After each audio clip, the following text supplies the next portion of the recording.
Okay, so I tried recording this in a couple different things. This is, I don't know how to explain. And as I'm doing this, I'm trying to do my best to like make myself look better, but I don't know. So I came back from this Oil City trip with Chuck a couple hours ago. I want to say maybe 10. I came back. We even had time to unpack before I started visitation. Right after visitation, I tried talking to Danny, you know, because I try to be a good boyfriend. I'm like, hey, how you doing? How's life? She's telling me this, that, and the third. I'm doing A, B, C, Q, F, G, W, T, Z, A. Just everything. Yeah, I know didn't make it's not in order, but that's the thing. None of it is. Just things I gotta get done. And as I'm trying to do this, my brother CJ hits me up. He's like, "Yo, man, I need a ride." And he doesn't even really live here anymore, so I'm kind of like, man, I just got back. I'm trying to unwind. I got shit I gotta do. And Danny's talking to me about this, that, and the third. I'm just kind of like, yeah, mm-hmm, yeah. And I'm like, I'm trying to rush with work, trying to think about what to do about my brother. And she kind of goes, "Do you want me to just let you go?" Not even knowing that, like, she knows something's wrong, but not really bothering to ask or talk about, like, have me open up about it. I'm like, at first, I'm like, "No, don't worry, just keep going. I'm still trying to do work, still trying to think." And after a couple more minutes, she's like, "Hey, do you really want me to let you go? Because you're not really being responsive." I'm like, "You know what? Yeah, I just got a couple things on my mind. Let me hit you up. Let me hit you up later." So I end the phone call with her. I tell CJ I'm gonna go out and get him. I go to my car, find out the car is dead. Now keep in mind I haven't been home like 2 days.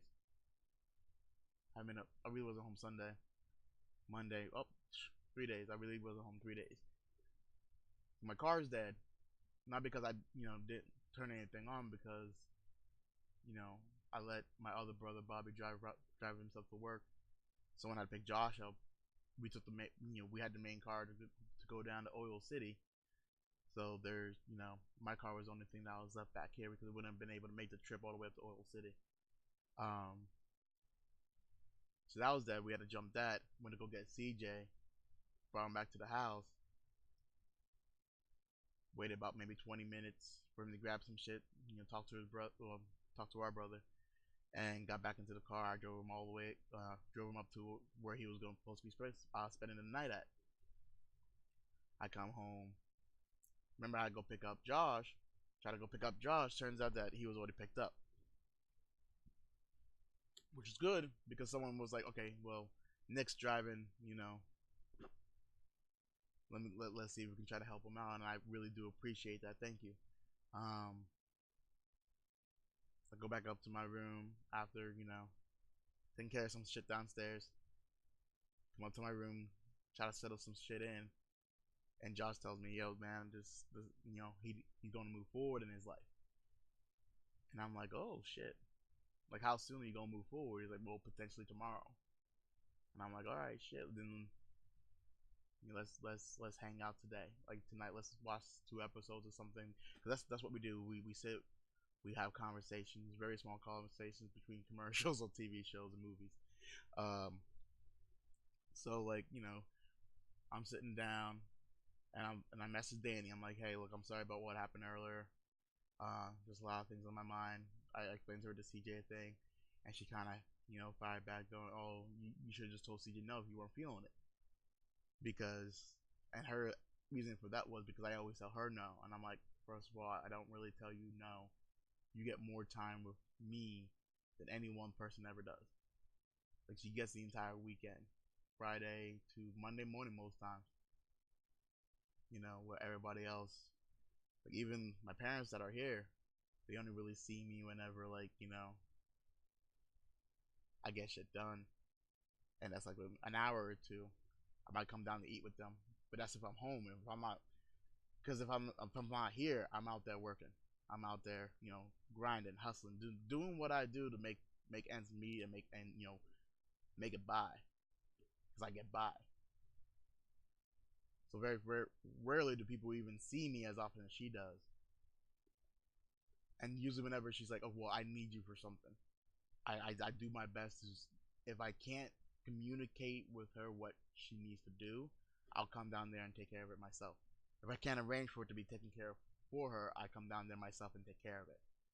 Keep in mind, I keep saying that I come down. I do all this. You know, I talk to her on the phone. I call her up. I do this, and I'm not saying that it's one sided, but I'm saying that I don't think she understands the fact that I do so much. And then it hit me today whenever I'm sitting down with Josh, and CJ hits me up. Leo, man, I got into a fight with the dude that was there. It's cold outside. I left. I left. It's cold outside. Came pick me up. I'm like, my car battery was dead. Before I left with this Oil City job, I don't even know if Bobby even had time to put antifreeze in my car. I didn't really feel like going outside to take a look at it, but I'm sitting here thinking like, do I go outside? That's my brother. But at the same time, he had already interrupted what I was doing, not really even caring. Just like, hey, I need picked up. And I know he was appreciative, but at the same time, if you're appreciative, then make sure that you show that you're appreciative by doing better. So I'm sitting here like, my dad, he's talking to me about stuff like, and I'm just thinking to myself, once again, like with Danny, he's like, he's just saying, da, da, da, da, da, da, da. And I'm just like, yeah, yeah, yeah. He's like, well, what's up? I'm like, CJ hit me up saying that he wants to ride. And they're like, all right, well, whatever you do, you do. It's late, let us know what you're gonna do, but whatever you do, you do. And I realized, shit, like I'd be doing a lot for other people. The Oil City job was because Chuck needed help up in Oil City. I really didn't get nothing. Now, like, I'm not saying that it was like I'm not grateful for the opportunity, but I didn't really get paid for that. It was a job that I really know very little about. But at the same time, it's kind of like an internship. My foot in the door. I get to know a couple of things. Granted, yeah, it's kind of frustrating here and there, but regardless, it's still the opportunity that I should be grateful for. I am. Then I come back, obviously picking up Josh, taking CJ to where he needs to be, talking to Danny, realizing that I do a lot. I do a lot for a lot of people, and I realize that I'm not really putting anything to my own pot. I'm not really doing things for me. I'm not doing. Wait, let me rephrase that. I'm not doing enough for me. There we go. I'm not doing enough for me. I'm doing a lot for other people, and honestly, for each person, if I do one thing, they'd be like, "Oh, well, you only really do one thing for me." Like, yeah, but in a course of a day, I'm doing 5 to 6, 7, 8, 9, 10 different things for everybody else. And I sit down to try to do something for me. Somebody else needs help. Somebody else is throwing up the Nick signal. Like eventually Batman gets tired, eventually Superman gets tired, and like shit, I'm just gonna go to the cave. Maybe I need to really rethink about what I really am doing. I mean, Josh is moving forward. CJ's trying to move forward, ain't doing that good of a job about it. And that's not even the only thing that's bothering me. This other friend of mine was like, they needed help with something or whatever. And it was like this friend of mine needed transportation help. And I'm, transporter. I'm the driver. I do that kind of stuff. She didn't ask, and yeah, I'm gonna use she because I'm gonna have to use some kind of pronoun or whatever that is.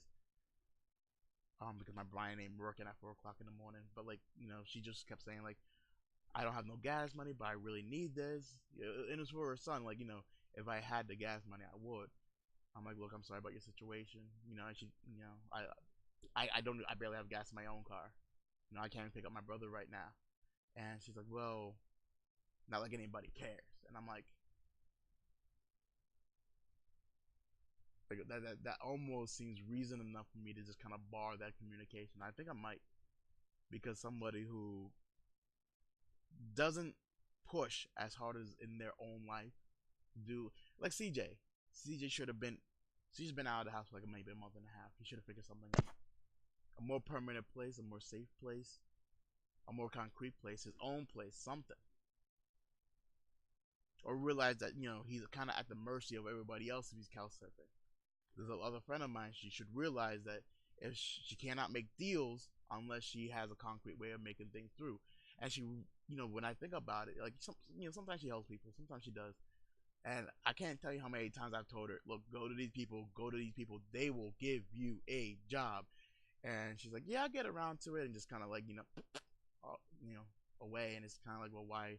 And honestly, like, now that I think about it, this communication, the last thing that she sent to me, I might just be like, you know what, I'm gonna do this one. Like, I can't take her and pick up her son and all that stuff and it's on Thanksgiving Day. That's what she's kind of like, no one cares. I'm like, no one's gonna really do that, especially if you don't give any kind of compensation.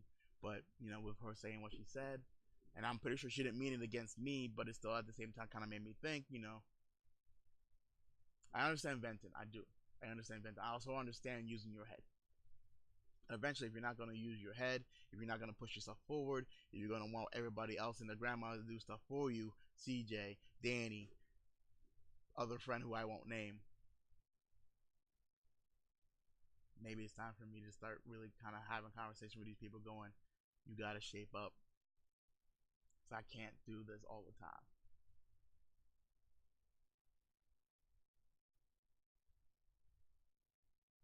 Maybe that's what my mind needed for me to talk this out, and that's kind of what I need to do. I needed to talk to some of these people and be like, look, I am not gonna let you guys drag me down. I need to figure something else to do. Chuck 2. Not in a hateful way, not in a disrespectful way, just in a way like, maybe it's running this course, and unless I can think of some kind of reason to keep doing this, some kind of incentive to put myself through this shit, maybe I really shouldn't be doing it. I'm not trying to say like I'm trying to get mine. I am, but that's not what this is about. This is about, what am I doing for me? I keep doing for everybody else. What am I doing for me? What am I getting out of this? CG can't pay me. The last 2 times, this last time, Dad paid me. Time before that, he couldn't split. Like, it was a big bill. Couldn't split it for some reason. I'm like, I just want to go home, so just keep it whatever. But it was one of those things like, and like he had to go to somebody's place to get it. Why he couldn't split it, I don't know. Maybe he did felt suspicious. I don't know. Whatever reason he has, it doesn't matter because that's in the past. But it's still things that I log in here. So what do? You gotta tell him eventually, man. I can't do this without the incentive. I can't do this without some kind of payment of services or something, or some kind of return. Bring something to my table rather than me always bringing everything to yours. Maybe that's what I need to really think about. Now I'm all wired. I ain't going to sleep now. At what? What is it? 4:22? Yeah, I ain't going to sleep. Good night, the rest of you guys. Take it easy.